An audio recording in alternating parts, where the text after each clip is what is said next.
Welcome to Learning with Lerner, where we embark on a transformative journey of knowledge and personal growth. I'm Lindsay Lerner, your dedicated host and guide as we delve into the depths of unconventional wisdom.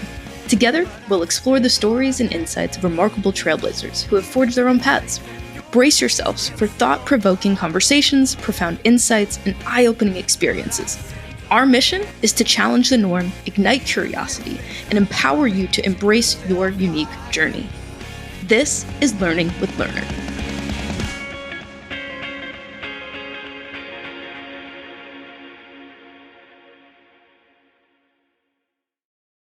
Get ready for an engaging episode of Learning with Lerner featuring Maggie Lower, the Chief Marketing Officer of Hootsuite.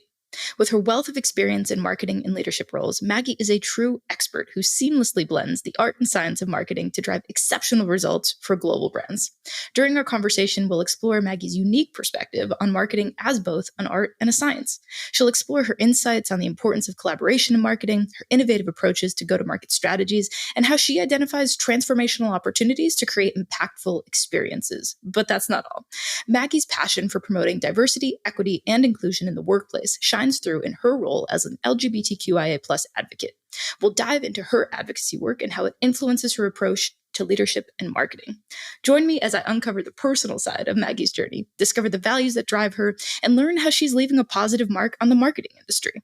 This episode is all about exploring the human stories behind the achievements and gaining valuable insights from one of the industry's brightest minds. As always, listeners, thank you so much for listening. It would mean the world to me if you subscribed, rated, and reviewed the podcast. It truly does help. And now, welcome, Maggie Lower.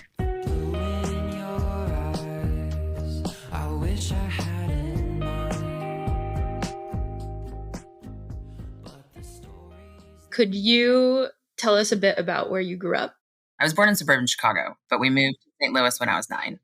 So I always sort of consider St. Louis like my spiritual home, which actually doesn't make the math doesn't make sense because I was in Chicago for 9 years and now I've been in Chicago for over 20 years. So I've definitely lived in Chicago more than I've lived anywhere. But St. Louis just feels like where a lot of my formation happened.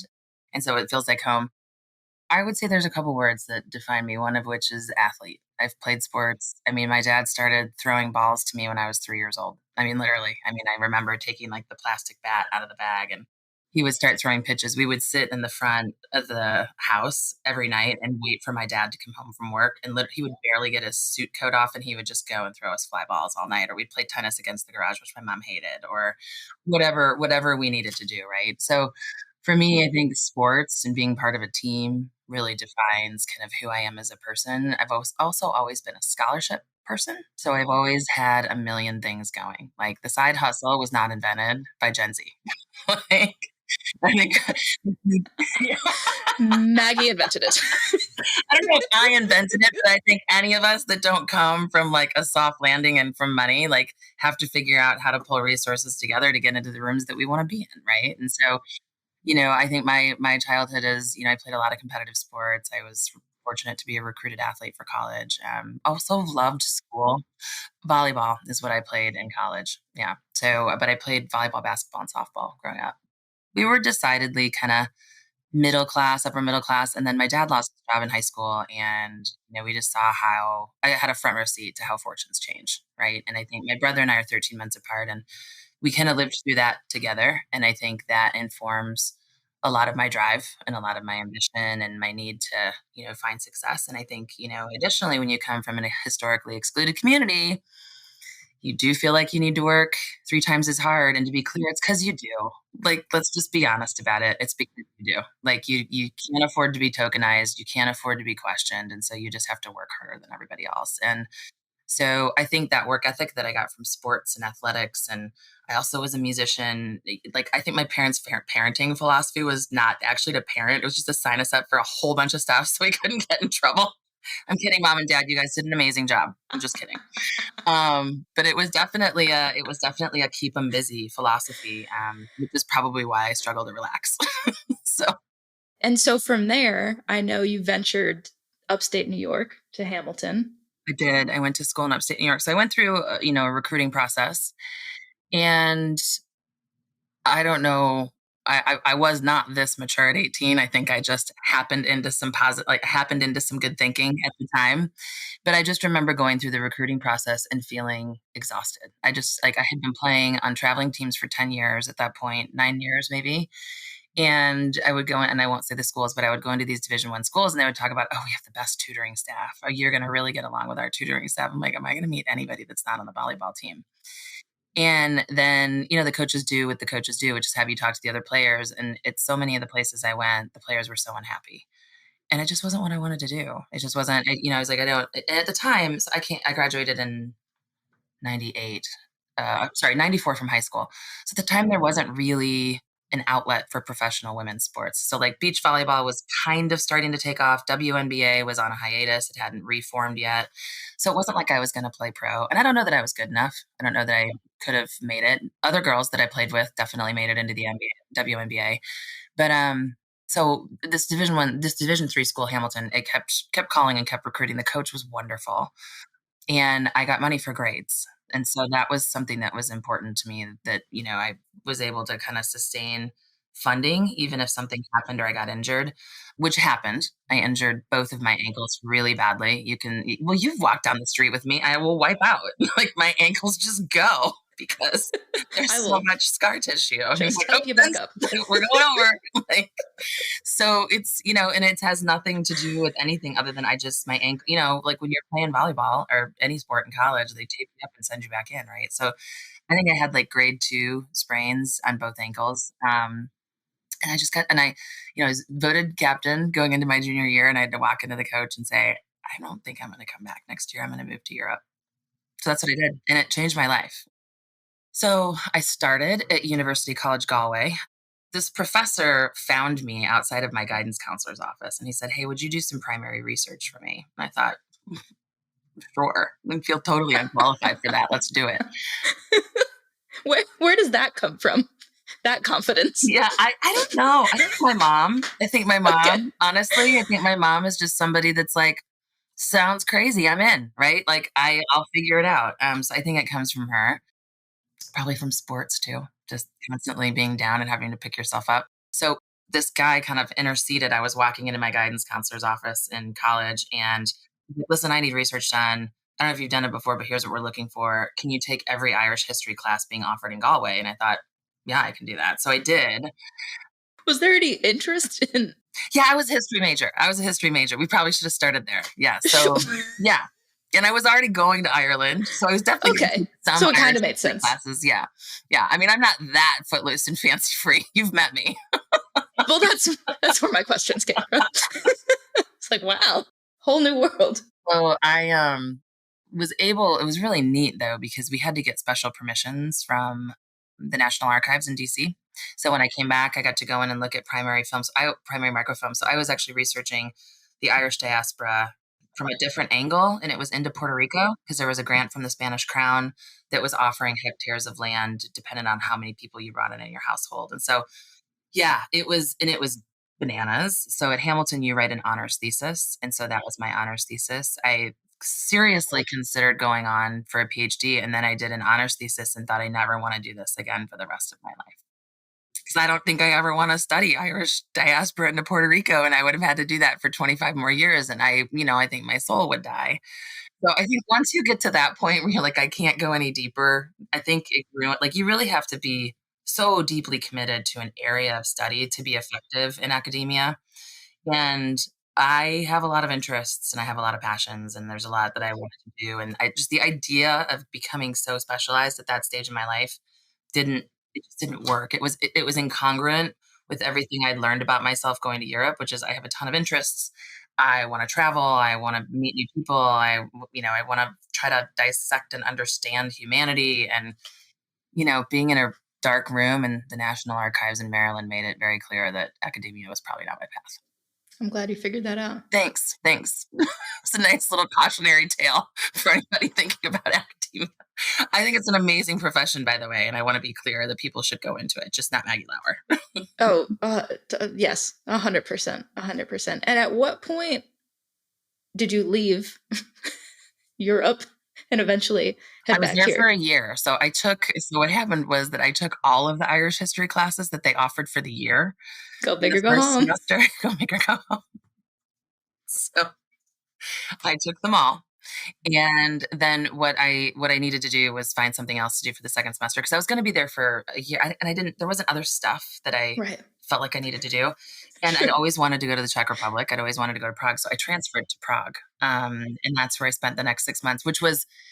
I mean, imagine going to Ireland, right? There's pub culture. You're with a lot of largely like it was a lot of Midwestern and East Coast kids who were there to kind of study and have fun, but it was a little bit of a break too from sort of the rigors of our academic lives. And then you get to Prague, and at the time, and the program may have changed now, but at the time they didn't require you to speak Czech to go. So I went from Galway to this tiny town in like outside of Prague called Poděbrady, and we were fully immersed.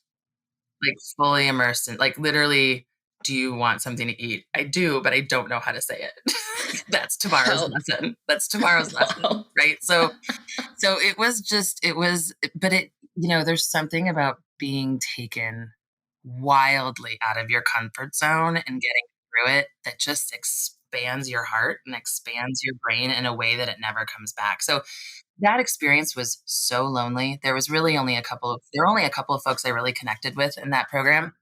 It was a lot of like foreign service study students, like Georgetown kids and stuff, and they were all great. It just wasn't. I think I also needed the solitude. I think I was trying to figure out what I wanted to do. I traveled by myself for 3 weeks. I went to Italy and France by myself. I did lots of weekend trips on my own, and I became really adept at just navigating unfamiliar circumstances and started to enjoy it. It started to become a little bit of a rush. Like, I remember getting lost on a bus somewhere in rural Poland, feeling like, "You may have gone too far this time, Max. Like, you may have just gone too far. I know you wanted to get this picture for grandma, but maybe you should have thought this through, and, like, maybe there's a AAA in the Czech Republic you should have called." But it all worked out. I got myself home. I think at one point I had to hitchhike, but I made it, and I don't feel like I've ever there's this, very trite quote that people say, like, "I went to Europe and I found myself." I actually do think in my case that was true. Like, I think I learned that, I can be out in the world and you can drop me anywhere and I'll figure it out. Figure it out. And Yes. that, like, Yes. really served me when I went into the corporate world. Like, it was such a good launching pad for going into the corporate world. Yeah, I had a similar experience when I went to Chile and I Mm, knew Ola. I yeah. was like, okay. And I just remember You're like like, the "I'm first set." yeah, and like the first day I got dropped with this host family and literally I said hola with like enough of a twang and enough of an accent that they were like, "Oh, sweet." And then they were just speaking at me and I was like, "Oh, no. Yeah. Oh, no, no, no, no, no." And then all of a sudden my host mom was like, "Okay." And she was explaining to me in Spanish, so I had no idea. She was explaining that my room was in the basement and she was going to give me a tour of the house and then she would bring me to my room, Oh. which I didn't understand that. So Mhm. she showed me a space that like it could have been a room. I'm like, I don't who am I to judge? I don't know. So I Yeah. like brought all my shit and I put it in this room and then she came up and she's like, what are you doing?" You're It's like a closet. you're in the root cellar. It's like, okay, okay. But I also had one of those experiences where I very confidently got on the bus and then it just kept going and it kept going and it kept going. And then all of a sudden it pulled into like a bus depot and I was still on it. And the bus driver was like, "What are you doing?" It's like, "I don't It's like, "I think this is where you get off, Lens." know. Please help. Please help." Oh, it was rough. It was so Those rough. are the moments where you find yourself praying even if you're not religious. You're like, Truly. somebody needs to help me right now."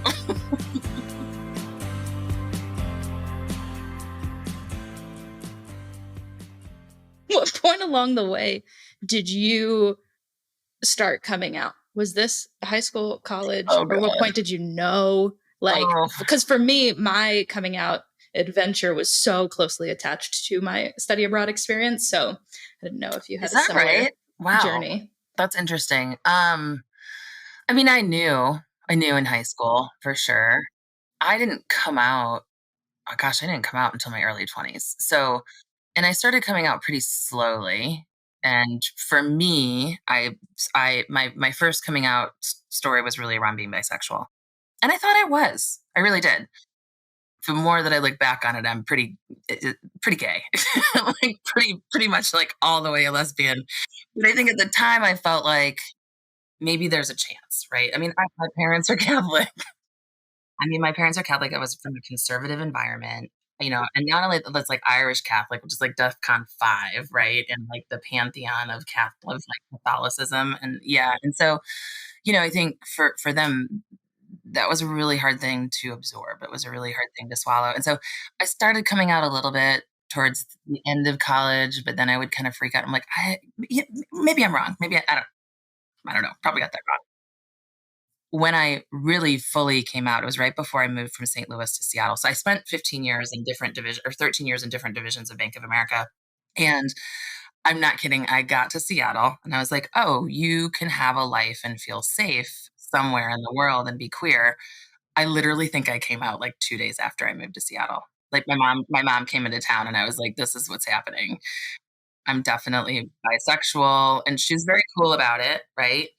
And then my dad was very cool about it. And then I brought a girl home for Christmas and the coolness went away. Yeah, it was rough.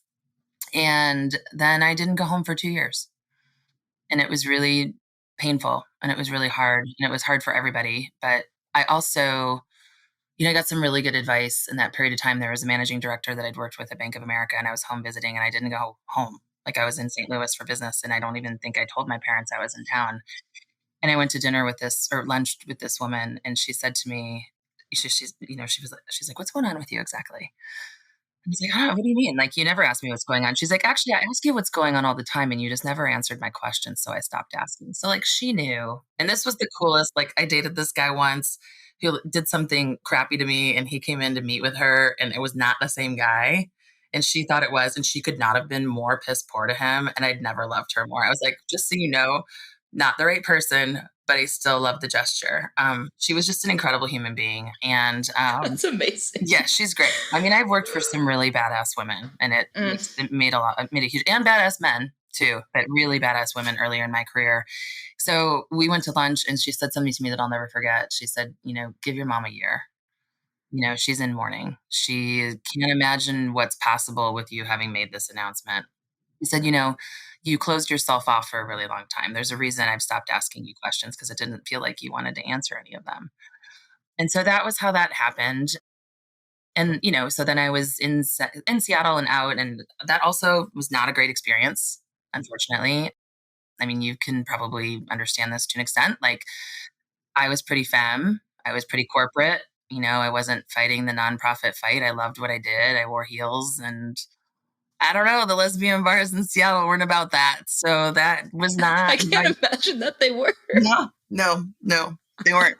They weren't. And that's just what I knew. And that's what I knew how to be. I was a corporate Totally. person and I loved my work. And so most of my time spent there was really with like friends who were just, it was fine to be bisexual, right? They were mostly straight or straight-ish, and they provided a lot of comfort and safety. And like if I ever did want to go to like a lesbian dance night, I had a friend that would always go with me. And but it was, just sort of diving into the community wasn't really something that I could do, right? I didn't feel accepted in that way. And so it was almost kind of a double whammy. I'm like, oh, I feel great because I've come out and I'm owning my truth.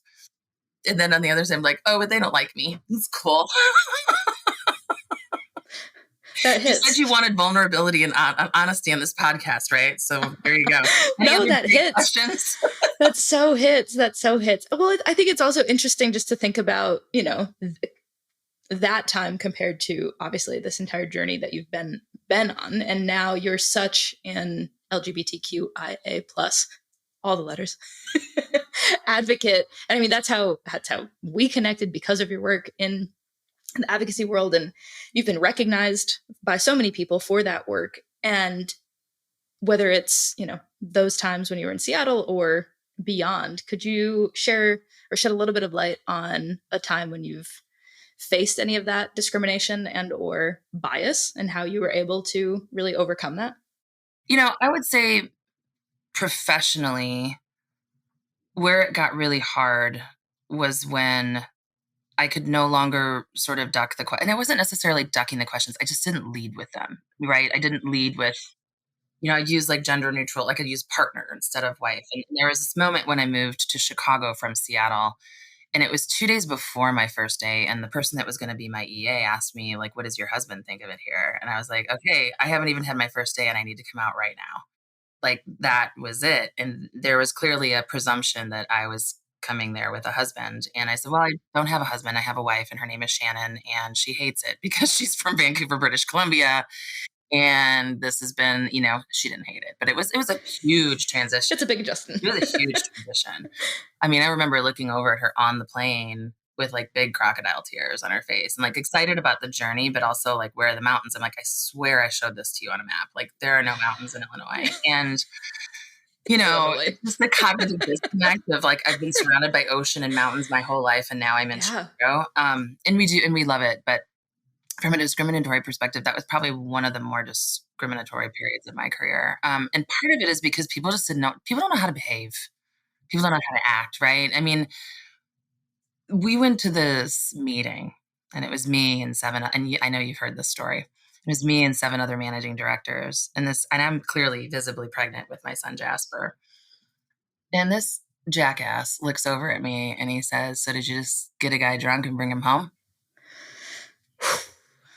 Sure did. Would have Yeah. been a lot cheaper. I mean, yeah, of course. Any other questions? That's how lesbianism works. So I haven't thought of that. yeah, I could have saved so much money. it saved so much time. So much time. I was proud of myself though, because I didn't like, I was very composed and I said, "I probably know more about the sperm in my body than your wife is ever going to know about the sperm you put in hers." There we go. There weren't any more questions. But it was hard because I knew these were the things that were on people's minds, right? Like they weren't looking at me as like an SVP of whatever I was doing at the time. They were looking at me as like this pregnant lesbian, and I have all these questions. And who's the father? And I'm like, please don't use the word father. My son was just at a doctor's appointment a week ago with a doctor who grilled he and my wife about who the biological father was. Like 2023, Chicago, Illinois, downtown hospital, right? It's just there's still not a lot of care being given. There's not.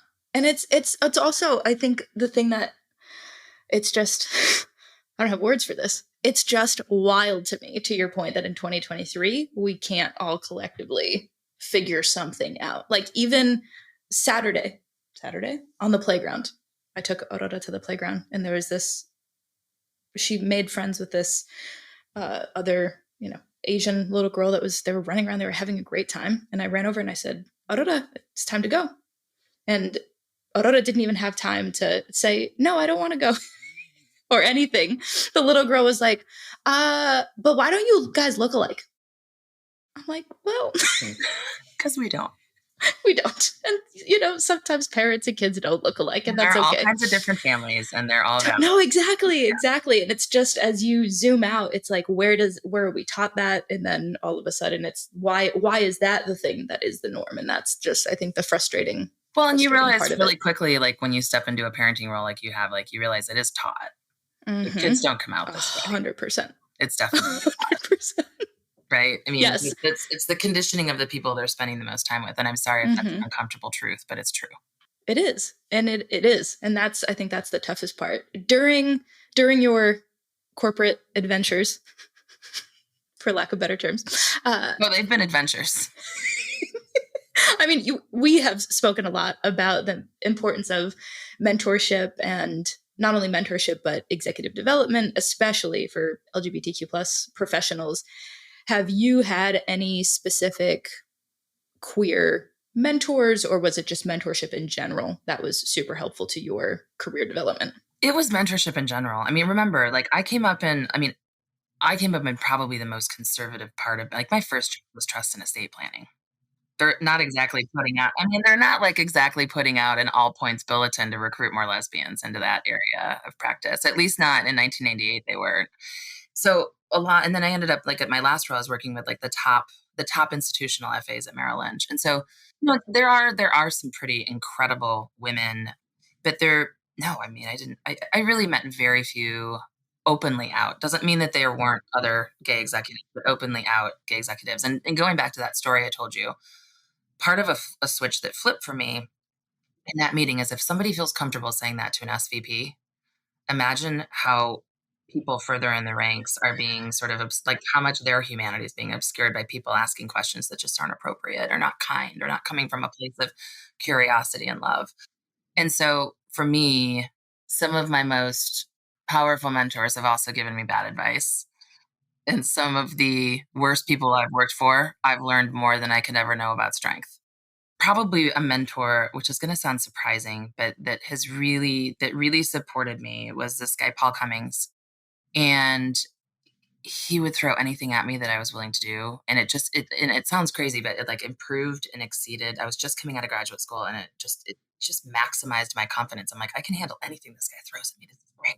And, we were working hard. I mean, I was going back and forth to either Hopewell, New Jersey, or New York every week, so I was seeing him all the time. We were in each other's business all the time.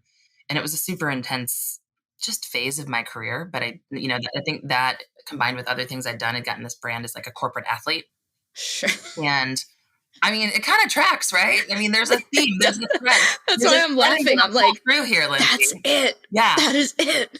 Yeah. So that was where, he kind of knew where to push and where to pull and where to and when I remember we were prepping, we were we were prepping we were getting ready to prep somebody, and it was like 6 in the morning. So like 4 in the morning our time because they were out in San Francisco. And I don't know how this came up. And I said, should I wear my rainbow suit? Which I, of course, don't actually own a rainbow suit. He was like, I think you should wear it. He was like, he's like, I think you should wear whatever the hell you want. He has a sister-in-law that's married to a woman. Like he's just always been really supportive of me, and we've stayed friends all these years. And there's another woman, Carrie Grace. So I would look at her in like the sponsorship category, where the first time that I had an opportunity to become a CMO, I'd never been a CMO before. Like what she needed was somebody to really come in and be a change agent, and that is something that I'm exceptional at, which took a lot of executive coaching for me to be able to get that sentence out. So well done. But it is something that I feel was critical. She invested her own equity in saying I could do it. And to me, that's the difference between like true sponsorship and mentorship. Mentorship is valuable and you can bounce ideas off of somebody and you can get advice. Sponsorship requires chemistry, it requires trust, it requires an exchange of equity. I think the most powerful sponsorship relationships, if you can find them, are where there's a true exchange where you're both learning something. And that can be harder earlier in your career.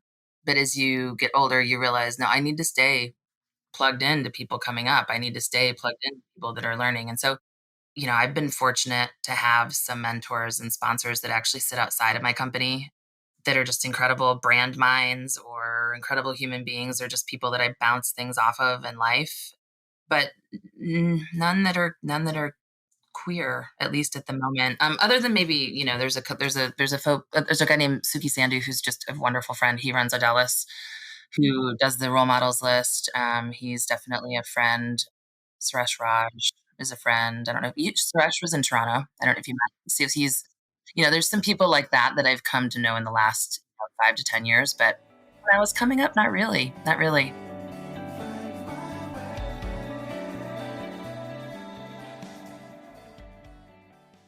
What are some of those things that could potentially be done to start to actually have that true sponsorship transpire, not just, well, good luck?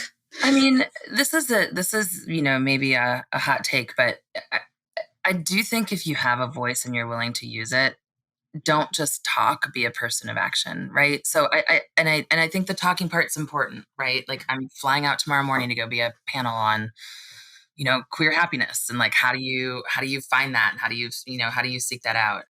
I'm a big believer that anybody that's happy is an active thief of joy. Like, I think you have to steal your joy because there's a lot of things conspiring against us. I mean it. Like, I sign off emails like steal your joy. Like, I would tell my teams this because I think you have to be intentional about it. So I think for me, what brings me joy is every single time I go through a door, my hand is reaching back to bring people through with me. And if you're not doing that as a queer leader, then maybe you shouldn't lead. Maybe you should be an individual contributor. Maybe you should be running your own company. But I don't know if you should be a leader of teams because I do think that any strides we make have to be bigger than just one person making them. And so when I see these companies now pivoting back and away from DEI because results are down, it makes me believe it was never really part of their culture.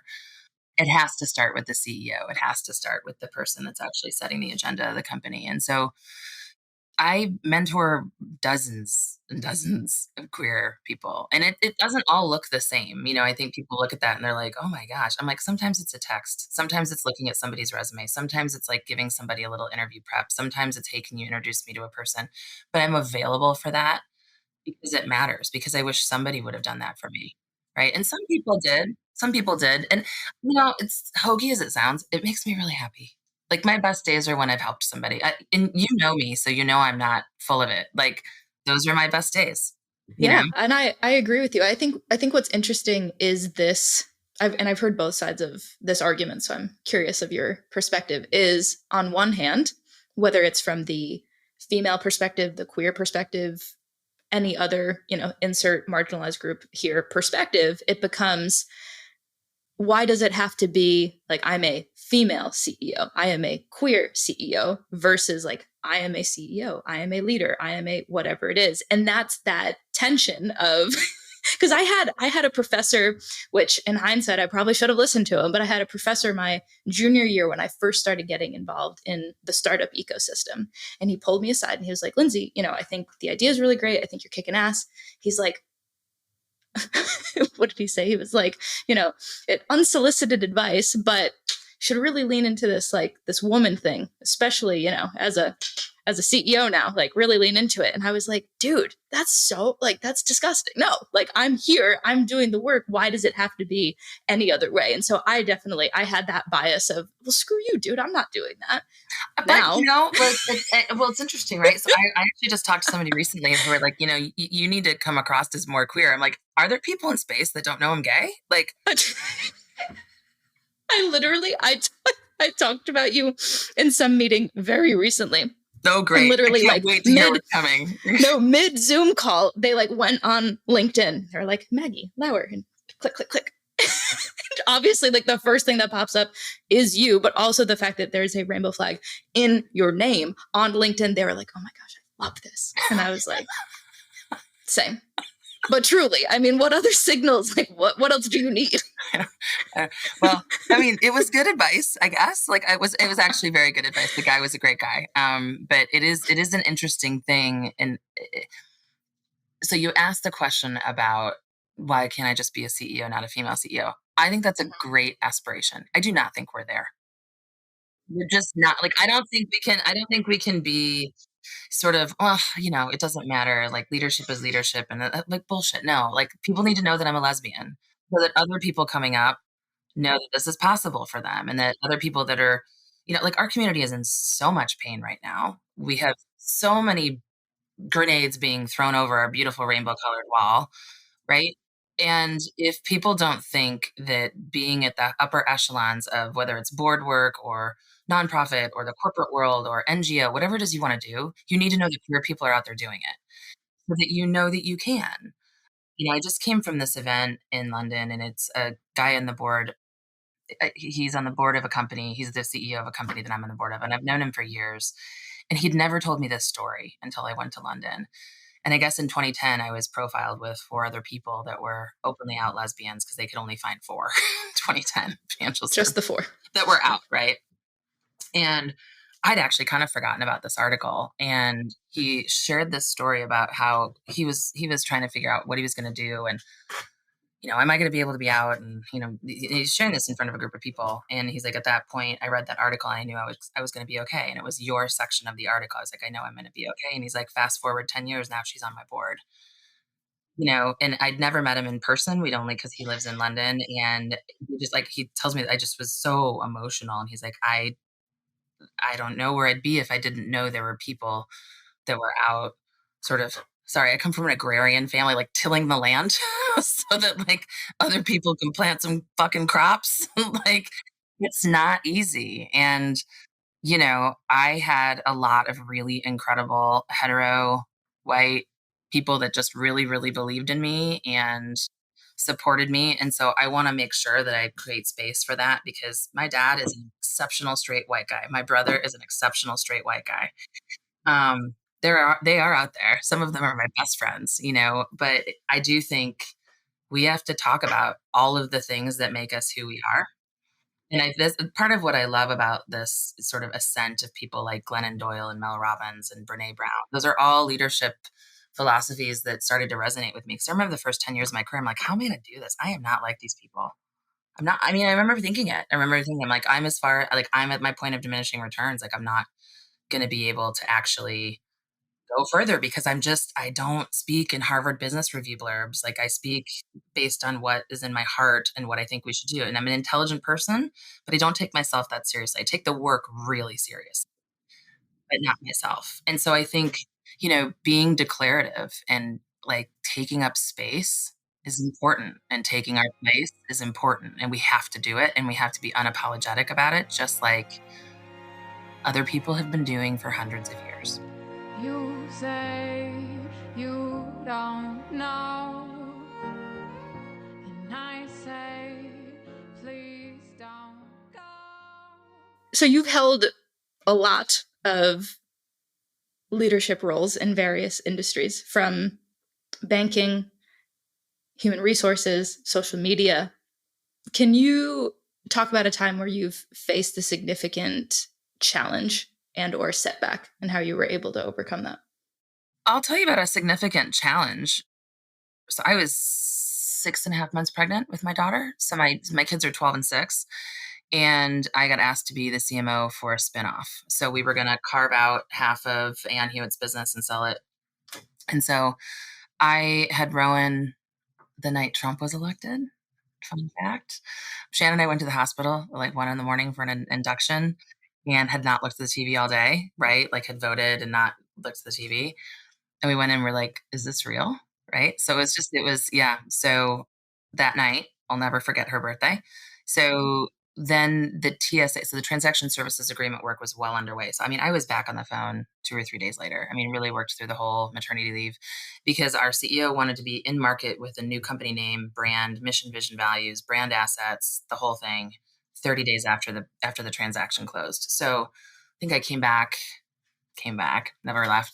Speaking of like glorious and amazing white straight men, there are two reasons I got through that period. One, people would come up to my house and meet with me so that we could get decks done and get them out the door.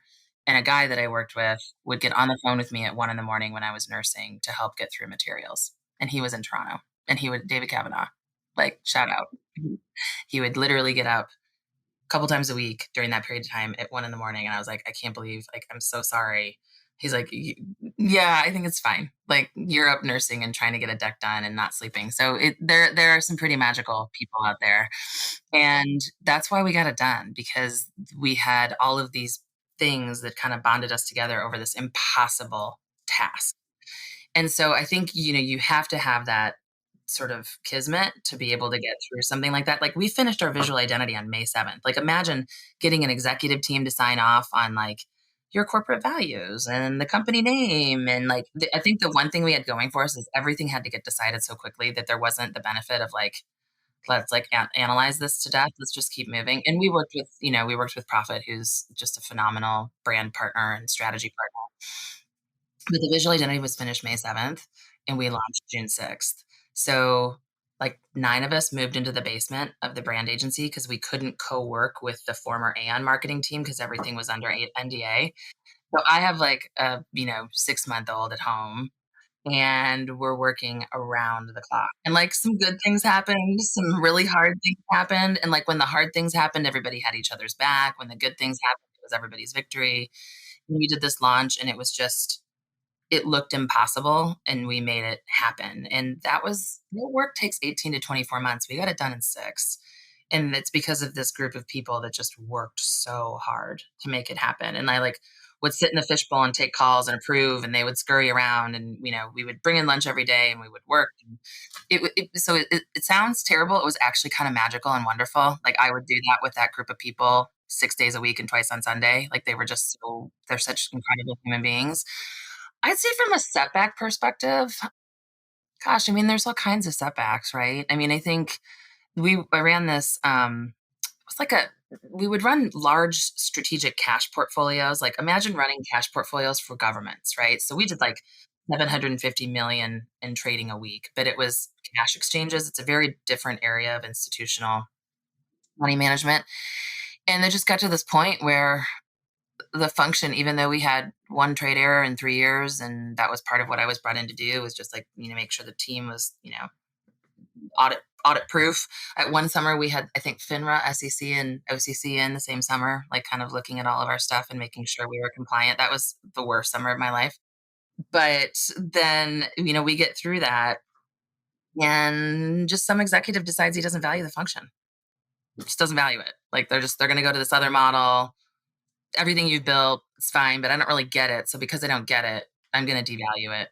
And, what we did through that period of time was just really support each other. We would mock interview each other. We would help each other get our resumes ready. We would, vouch for each other. And that was even with the setback, while it was really hard to absorb at first, I think every time there's a challenge, there's a way to find a silver lining if you look hard enough. And like give yourself a minute to mourn. Like sometimes I don't do that for myself, but there's always an I'm glad you opportunity. said that. Yeah, there's always an opportunity in toil, right? Like there's like I don't think we're not here just to have everything be easy. Like the most important lessons we learn about how to treat ourselves and how to treat other people is to know what pain feels like.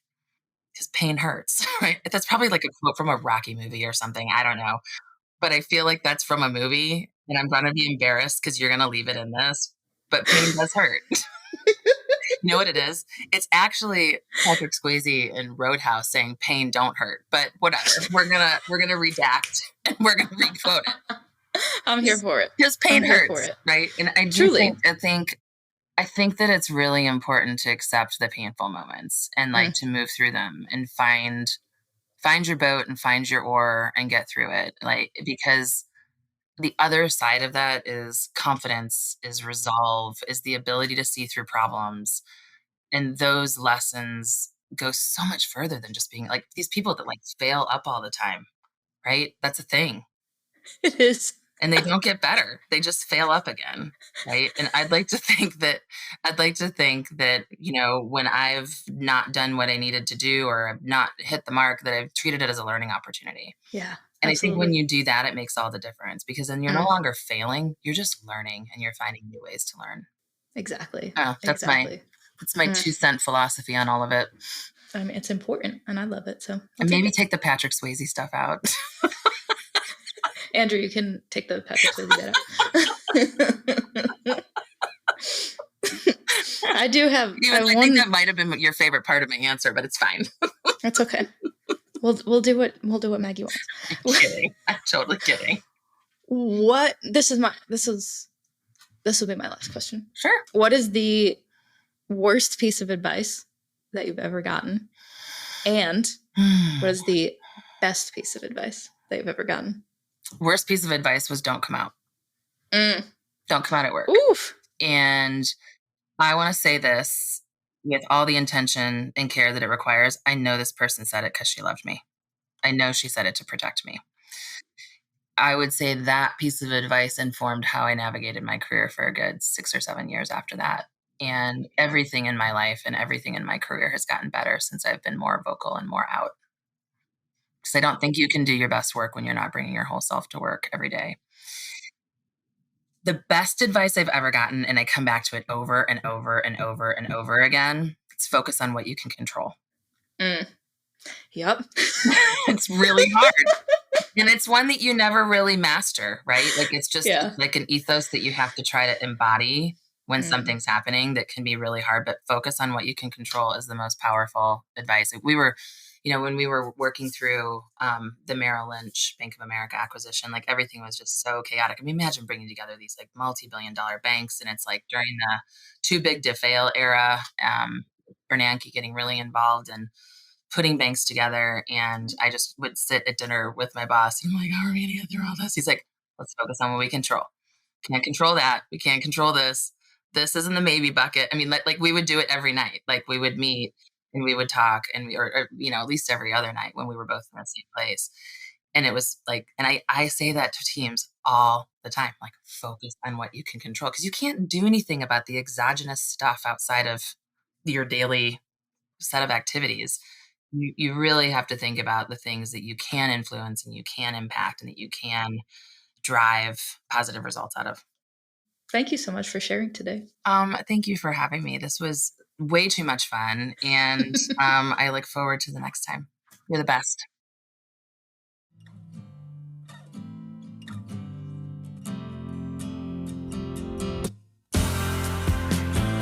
Thank you for listening to Learning with Lerner and hearing the wisdom, stories, and ideas that will have you feeling inspired and ready to take on the world.